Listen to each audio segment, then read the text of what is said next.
فضلا من الله ونعما ومغفرة ورحمة ومحبة وجنة اللهم إنك عفو كريم تحب العفو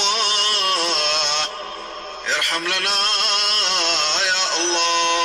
بسم الله والصلاة والسلام على خير الأنام أما بعد فسلام الله عليكم ورحمته وبركاته. ወዳጆቼ እንደምናችሁ ጌታችን አላህ ንግግሩ እውነት ነው። ወመን አስደቁ ሚነላሂ ቂላ ወመን አስደቁ ሚነላሂ ሐዲታ ከሱ የተሻለ እውነት ማን ተናጋሪ አለ? ረመዳንን አላሁ ሱብሓነሁ ወተዓላ ሲደነግገው ቀናቶቹ በጣት የሚቆጠሩ እንደሆነና ልንጠቀምባቸው እንደሚገባ ጠቁሞናል። አያመን ማዕዱዳት የሚቆጠሩ ቀናት ናቸው ብሎን ነበር። ዛሬ 9ኛ ቀናችንን እየጾምን ነው። 10ኛ ቀን ተራዊህ ልንሰግድ ነው። ሱብሃንአላህ ዱንያም ምን አጭር አደረጋት፣ ቀናትን ምን ፈጥኖ ተጓዥ አደረጋቸው። ምን ያህሎቻችን ተጠቅመንበታል? ጥያቄ። እነዚህ 10 ቀናቶች ነብዩ ሰለላሁ ዐለይሂ ወሰለም እንደነገሩን ረመዳን የመጀመሪያው አወሉሁ ረሕመ የመጀመሪያው የአላህ እዝነት የምናገኝበት ነው። ወአውሰጡሁ አልመግፊራ የመሃለኛው ምህረቱም እናገኝበት ነው። አኺሩሁ ዐትቁ ሚነናር የመጨረሻ 10 ቀናት አላህ ባሮቹን ከእሳት ነፃ የሚልበት ነው። እውነት በእነዚህ 10 የእዝነት ቀናቶች እዝነቱን አግኝተን አልፈናል? ሁላችን ራሳችን ጠይቅ። ምን ያህል ተጠቀምንበት?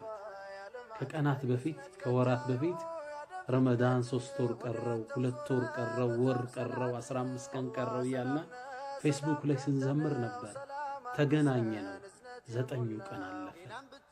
ምን ያህሎቻችን ተጠቀምንበት? ቁርአን አክትማችኋል ወይስ እንደኔው ገና መንገድ ላይ ናችሁ? ተራዊህ ሳያልፋችሁ ሰግዳችኋል ወይስ ፍጥር ላይ ከባድ ምግብ እየበላችሁ ሶላት ከብዶኛል እያላችሁ ነው የምትተኙት? ምን ያህል ተጠቀምንበት? 10 ቀን ሄደ፣ 20 ቀን ይቀራል። ወሲያዬ ለኔም ለናንተም ቀሪ ቀናቶችን እንጠቀምባቸው። ነገ ዒድ ሙባረክ እንባባላለን። ቀኖቹ ፈጣን ናቸው። ቀሪዎቹን 20 ቀን በደም ለመጠቀም ለራሳችን ቃል እንግባ። በተለይ መጨረሻውን 10 ቀናት ኢዕቲካፍ ላይ ግባት ዛሬውኑ ለራሳችን ቃል እንግባ፣ እንጠቀማቸው።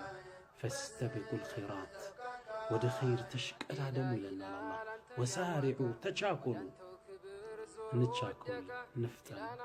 አላህ ቀሪዎችን ተጠቅመው ኢማናቸውን ገንብተው ረመዳንን ከሚወጡት አላህ ያድርገን። ወሰለላሁ ወሰለም ወባረከ ዐላ ነቢይና መሐመድ። ሰላም አለይኩም ወረሕመቱላሂ ተዓላ